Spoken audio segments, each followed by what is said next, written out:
नमस्कार, मैं doctor Navneet Sangwan, BCom part second EFM paper second international trade and finance है। उसके अंदर डिफरेंट चैप्टर्स हैं, वो ऑलरेडी हम लोग डिस्कस कर चुके हैं। आज इसमें एक नया चैप्टर है, वो स्टार्ट करने जा रहा हूँ, जो सिंपली फॉरेन पेमेंट से रिलेटेड है। यानी फॉरेन पेमेंट्स हैं, उसके सेटलमेंट के क्या क्या मेथड्स होते हैं, और उसमें भी जैसे क्रेडिट कौन कौन सी टाइप की अवेलेबल होती है, कौन कौन से इंस्ट्रूमेंट्स के थ्रू पेमेंट है वो पॉसिबल होता है। तो इस चैप्टर का जो नेम मेनली आता है वो methods of international payment settlement. अंतर्राष्ट्रीय जो भुगतान होते हैं उसके निपटारे के क्या क्या तरीके होते हैं। अब सबसे पहली बात आती है कि इंटरनेशनल पेमेंट है, उसकी रिक्वायरमेंट क्यों आती है और ये होता क्या है। जहां पर भी मोर देन 2 कंट्रीज या 2 कंट्रीज के बिटवीन कोई भी फाइनेंशियल ट्रांजैक्शन जो किसी बिजनेस से रिलेटेड हो सकता है, कोई गिफ्ट डोनेशन, कोई एजुकेशन पर्पज, कोई ट्रेनिंग पर्पज, इन सब से रिलेटेड हो सकता है।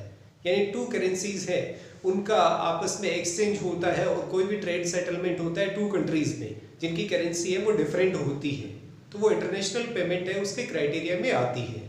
अब इसकी रिक्वायरमेंट क्यों होती है वो अपना मेन टॉपिक आज इस वीडियो में डिस्कस करेंगे। जो causes and need of international trade payment, वो इंटरनेशनल पेमेंट यानी अंतर्राष्ट्रीय भुगतान है, उनकी क्या आवश्यकता है, वो क्यों करे जाते हैं या उसके क्या कारण होते हैं। जिसमें सबसे पहले आता है मर्केंडाइज ट्रांजेक्शंस, व्यापारिक लेन देन। यहाँ पर जो मर्केंडाइज की बात हो रही है वो दृश्य व्यापार की हो रही है, यानी जो फिजिकल फॉर्म में जो गुड्स हैं उनका इंपोर्ट हो या एक्सपोर्ट हो, जब 2 कंट्रीज में होगा तो डेफिनेटली पेमेंट है वो इंटरनेशनल लेवल का हो जाएगा। जैसे इंडिया कोई भी चीज़ एक्सपोर्ट करता है अमेरिका को, तो इट मीन्स अमेरिका से ट्रांजैक्शन है वो इंडिया के साथ में होना कंफर्म होता है। तो एक तो मर्केंडाइज जो ट्रांजैक्शन होते हैं स्पेसिफिकली वो प्रोडक्ट जिनका फिजिकल शेप या फॉर्म होती है। सेकेंड सर्विस ट्रांजैक्शन, सेवाओं का क्रय विक्रय या सौदे या लेन देन, ये भी बिजनेस का ही पार्ट होता है। पहले वाला मैंने दृश्य व्यापार बताया, यानी फिजिकल फॉर्म में जो गुड्स जाते हैं वो।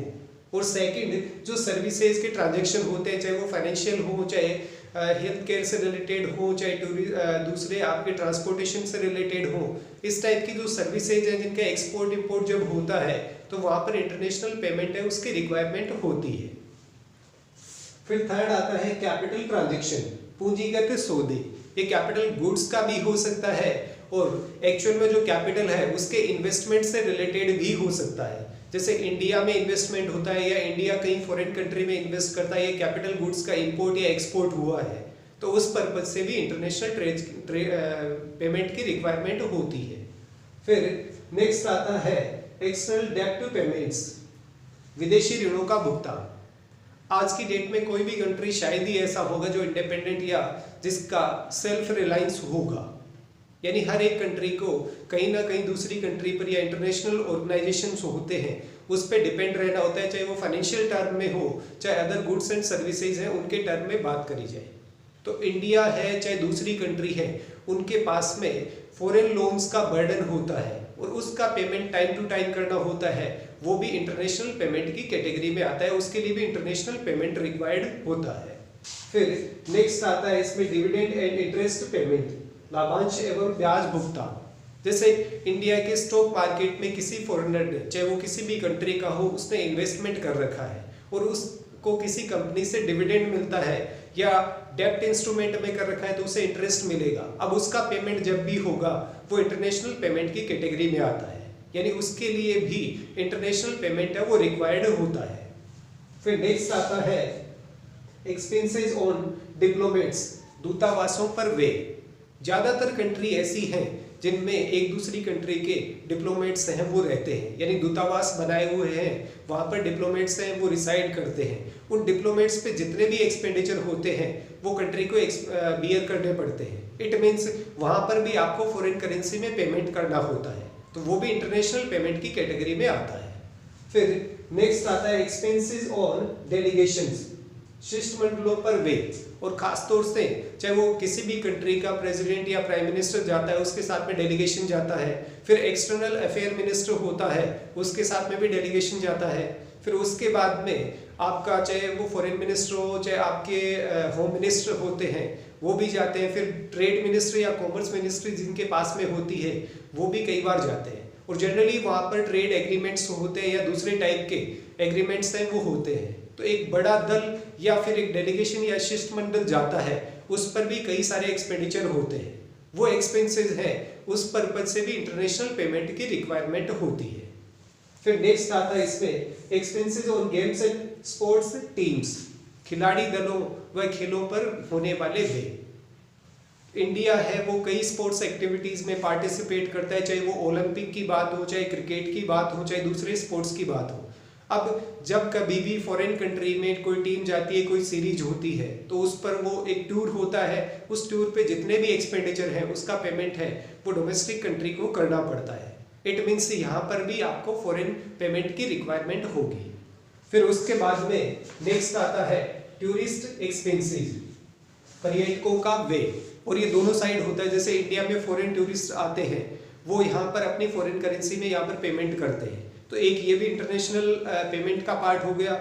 इंडियन टूरिस्ट जो फॉरेन कंट्रीज में जाते हैं उनको भी पेमेंट करना होता है। तो टूरिस्ट जितने भी किसी भी कंट्री में उनका मूवमेंट हो, उस केस में इंटरनेशनल पेमेंट की रिक्वायरमेंट होती है। फिर नेक्स्ट आता है expenses on education and training, शिक्षा एवं प्रशिक्षण पर व्यय। इंडिया के बहुत से स्टूडेंट्स हैं वो ब्रिटेन में या अमेरिका में या दूसरी कंट्री है वहाँ पर एजुकेशन ले रहे हैं। ऐसे ही कुछ कंट्रीज लाइक नेपाल, युगांडा हो गया, इस टाइप की कंट्री है, वहाँ के स्टूडेंट्स हैं वो इंडिया में एजुकेशन लेने के लिए आते हैं, और उन पे होने वाला जितना भी एक्सपेंडिचर है उस पर्पज से इंटरनेशनल पेमेंट की रिक्वायरमेंट होती है। फिर नेक्स्ट आता है इसमें पेमेंट्स ऑफ रॉयल्टीज, रॉयल्टी का भुगतान। जैसे आईपीआर होता है, फिर किसी चीज़ पर किसी पर्टिकुलर कंट्री का ट्रेडमार्क है या फिर उसका उन्होंने पेटेंट करवा रखा है और उसका सपोज किसी कंट्री में यूज होता है, तो डेफिनेटली पेटेंट कराने वाली कंपनी को पेमेंट करना पड़ता है। अगेन यहाँ पे 2 and more than 2 कंट्रीज का एंगेजमेंट आता है, तो डेफिनेटली रॉयल्टी का पेमेंट होगा, उसके लिए भी आपको इंटरनेशनल पेमेंट की रिक्वायरमेंट होती है। फिर नेक्स्ट आता है रेमिटेंस बाय इमिग्रेंट्स, प्रवासियों द्वारा धन भेजना, और ये दोनों साइड अप्लाइड होता है। जैसे इंडिया के चाहे वो कनाडा में हो, चाहे अमेरिका में हो, चाहे ब्रिटेन में हो, ऐसे ही नेपाली, बांग्लादेशी ये इंडिया में आके मनी अर्न करते हैं।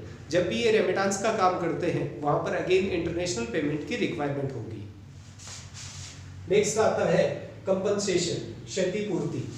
कई बार आपके ट्रेड एग्रीमेंट होते हैं वो ब्रीच हो जाते हैं, या फिर आपका कोई भी कॉन्ट्रैक्ट है वो ब्रीच हो जाता है। उस केस में सेटलमेंट में सपोज कोई भी कंपनसेशन या क्षतिपूर्ति निकल करके आती है, उसका पेमेंट है वो पेमेंट होगा, उसके लिए अगेन आपको इंटरनेशनल पेमेंट की रिक्वायरमेंट होगी। फिर नेक्स्ट आता है गिफ्ट, डोनेशन एंड असिस्टेंस, उपहार, दान एवं सहायता। ये कभी भी एक दूसरी कंट्री के मेंबर्स को या उनके जो रेसिडेंट्स होते हैं, नागरिक होते हैं, उनको दिए जाते हैं। अगेन आपके यहाँ पर इंटरनेशनल पेमेंट की रिक्वायरमेंट होती है। तो ये कुछ मेन रीजंस हैं जिनके लिए इंटरनेशनल पेमेंट की रिक्वायरमेंट होती है।